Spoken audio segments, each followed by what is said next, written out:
जय, भारत माता की जय, वंदे मातरम, वंदे मातरम, वंदे माता की जय, भारत माता की जय, वंदे मातरम, वंदे मातरम, वंदे माता की जय, भारत माता की जय, वंदे मातरम, वंदे मातरम, वंदे मातरम। ताजा तस्वीरें इस वक्त आ रही हैं सीधे लेह से, जो तस्वीरें हम आपको दिखा रहे हैं। प्रधानमंत्री वहां पर पहुंचे हुए हैं और सेना का ये हेलीकॉप्टर फिलहाल दिखाई दे रहा है। जैसे जैसे तस्वीरें और जानकारी आती है हम आपको बताएंगे। सैन्य अफसर इस वक्त भी प्रधानमंत्री को जानकारी दे रहे हैं। लेह पहुंचने की ये तस्वीरें हैं प्रधानमंत्री नरेंद्र मोदी की, जब वो वहां पर पहुंचे और एक तरफ सीडीएस बिपिन रावत, दूसरी तरफ आर्मी चीफ एमएम नरवणे, दोनों उनके साथ मौजूद थे। हिंदुस्तान के लिए यह एक ऐतिहासिक दिन है जिसका जिक्र जीडी बख्शी साहब भी कर रहे थे।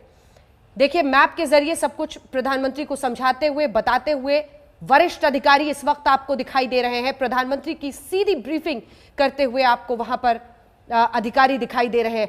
पीएम की यह कोशिश है, वहां पर ऐसे वक्त पर पहुंचे हैं जिसका जिक्र जीडी बख्शी साहब भी कर रहे थे।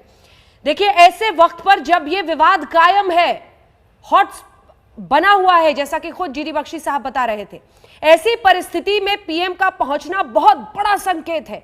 ऐसे वक्त पर वो दिखाना चाह रहे हैं कि कैसे वो आगे से अपनी सेना के साथ वहां मौजूद रहकर नेतृत्व कर रहे हैं। और यही तस्वीरें भी बता रही हैं। आज आपने देखा कि कैसे प्रधानमंत्री वहां पर पहुंचे और उसके बाद उन्हें पूरी जानकारी दी जा रही है। जो समझ में आ रहा है वो यही कि एक मैप के जरिए शायद उन्हें तस्वीरें समझाई जा रही हैं, पूरा इलाका दिखाया जा रहा है। ये प्रधानमंत्री के वहां पर पहुंचने की तस्वीरें और जानकारी जो उन्हें प्रधानमंत्री को ब्रीफिंग देते हुए वरिष्ठ सैन्य अधिकारी आपको दिखाई दे रहे हैं। एलएसी पर तनातनी के बीच में ये प्रधानमंत्री नरेंद्र मोदी का एक ऐसा दौरा है जो ऐतिहासिक है कई मायनों में। सीडीएस और आर्मी चीफ दोनों उनके साथ, और यहां आगे बढ़कर जो सैन्य अधिकारी वहां पर मौजूद हैं, जो पूरे मामले को वहां पर संभाल रहे हैं, ऐसे वरिष्ठ सैन्य अधिकारी प्रधानमंत्री को ब्रीफ करते हुए, जो ईजल पर आप देख रहे हैं, ऐसा ही प्रतीत होता है कि बोर्ड है, उस पर प्रधानमंत्री को पूरी बातें समझाई जा रही हैं। जनरल बख्शी, आपसे मैं कमेंट चाहूंगी। ये ताजा तस्वीरें आई हैं जहां पर जो वरिष्ठ सैन्य अधिकारी हैं वो पीएम को ब्रीफ कर रहे हैं, और आपने कहा कि किस तरह से ऐसे वक्त पर, जब परिस्थिति अभी भी एक तरह से कह सकते हैं आप गर्म है सरहद पर, ऐसे वक्त पर ये पीएम का दौरा है और वो भी अचानक पहुंचना, सेना के साथ खड़े दिखाई देना, पूरे विश्व को संदेश है कि हिंदुस्तान पलक झपकाने को तैयार नहीं है। एब्सोल्युटली। लेकिन उसके पहले अगर आप मुझे इजाजत दें, I'd like to salute the wife of colonel Santosh Babu, a great military hero, जिसने led from the front, और वही लीडिंग फ्रॉम द फ्रंट कर रहे हैं आपके देश के प्रधानमंत्री नरेंद्र मोदी जी।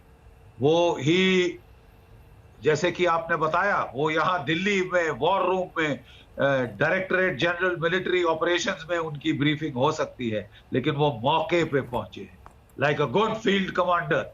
ही is gone there to get a feel. एक भाप जाता है, एक अगर जब सीनियर कमांडर आगे जाता है, बिल्कुल अग्रिम मोर्चे तक वो जाता है, ट्रूप से मिलता है, जो घायल है उनकी पीठ थपथपाता है, हाथ पकड़ता है, आंखों में आंखें डाल के गले लगाता है, जिन्होंने देश के लिए अपना सब कुछ न्यौछावर कर दिया, वो जाके उनकी बहादुरी की दास्तान को अपनी आंखों से देखता है, कहां हुई, कैसे हुई।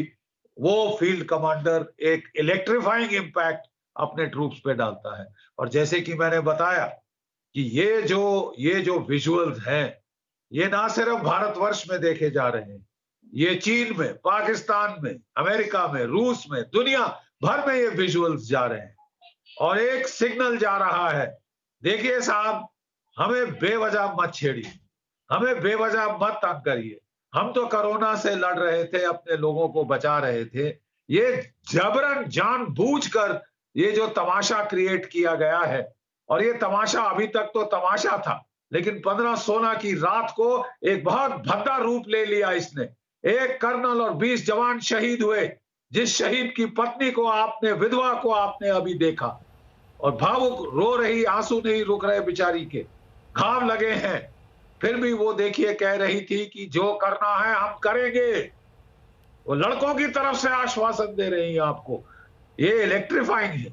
ये एक मैसेज है चीन को, ये एक मैसेज है पाकिस्तान को, जिसने 20,000 ट्रूप्स गिलगिट बाल्टिस्तान में, जैसे कि गिद्ध या सियार या हाइनास, जब दो शेर लड़ रहे होते हैं तो पीछे से दुम काटने की कोशिश करता है, वैसे वो उसने अपने ट्रूप्स वहां लगाए हैं और अपने अल बदर वगैरह जो उसके टेररिस्ट ग्रुप्स, वो चीन को ऑफर कर रहा है। ना पाकिस्तान की फौज लड़ सकती है, ना चीन की फौज लड़ सकती है, वो टेररिस्ट ही आगे करके सलवार कमीज वाले भेजते हैं। ऐसे में प्रधानमंत्री का लेह लद्दाख जाना, वहां हमारे ट्रूप्स का हौसला अफजाई करना, मोरल बूस्टिंग करना और सिचुएशन का जायजा लेना बहुत अहम संकेत देता है। और ना केवल ये एक सांकेतिक जेस्चर है, it's not just gesture to the troops, ये भी उनको बताया जा रहा है कि साहब 18,000 से ज्यादा करोड़ के फाइटर जेट्स आ रहे हैं, आपके 10 Su-30 और 21 MiG-29 जहाज अभी रूस से सौदा हो गया है, वो जल्द से जल्द आएंगे। 6 रफाल आपके meteor beyond visual range missiles के साथ वो जुलाई के अंत के पहले पहुंच जाएंगे। वो फ्लाई इन करके आएंगे और बिल्कुल लड़ाई की तैयार हालत में वो होंगे। इजराइल से हमारे पास वो एयर डिफेंस मिसाइल्स लेटेस्ट आ रहे हैं। अमेरिका हमको जो है वो असला दे रहा है, प्रिसिशन गाइडेड म्यूनिशन एक्सेलिबर, हमारी जो M777 मीडियम तोपे हैं उनके लिए। और जापान ने अभी नेवल एक्सरसाइज की है भारत के साथ। ये दुनिया को संकेत देता है कि देखिए साहब, भारत के बहुत सारी विश्व भारत के साथ है। तंग आ गया है वो इस देश से जिसकी देन है कोरोना की बीमारी पूरी दुनिया को। चीन की देन है, इसमें क्या शक है किसी को। ये चीन की देन है ये कोरोना, जिसके चलते कोई 8-9 मिलियन लोग तो साहब संक्रमित हुए हैं और लाखों की तादाद में मारे गए हैं बेचारे। हमारे देश में, अमेरिका में, यूरोप में, दुनिया भर में, रूस में ये बीमारी चीन ने फैलाई है। It's a Chinese virus, Wuhan virus, किसको क्या शक है। ऐसे टाइम में पूरी दुनिया बड़ी इससे कुपित है कि चीन जो है ऐसे टाइम में वो अपने लोगों का ख्याल करने के बजाय वो चारों तरफ घुड़कियां दे रहा है। कभी साउथ चाइना सी में, कभी ताइवान के बरखिलाफ, कभी जापान के बरखिलाफ ईस्ट चाइना सी में, और अब तो साहब वो चढ़ाया है भारत के ऊपर। बेवजह बिन मांगे वो जो है वो यहाँ पे पंगे लेना चाहता है, वो हमें डराना चाहता है अपनी फौजें दर्शा के। वो हमारे ऊपर बेवजह आक्रामक कार्रवाइयां कर रहा है, पाकिस्तान को उकसा रहा है, नेपाल को उकसा रहा है कि सब भारत को कोरोना के टाइम में तंग करो। उसका ख्याल था कि कोरोना के टाइम में हमारे ठंडे पसीने छूट जाएंगे, हम आत्मसमर्पण कर देंगे उसकी घुड़की से। जवाब मिल गया। और अभी तो साहब बाकी है, ये तो ट्रेलर है। जो देखा है चीन ने अभी तक ट्रेलर है। और अगर चीन बेवजह तंग करेगा तो साहब उल्टे बांस बरेली को पड़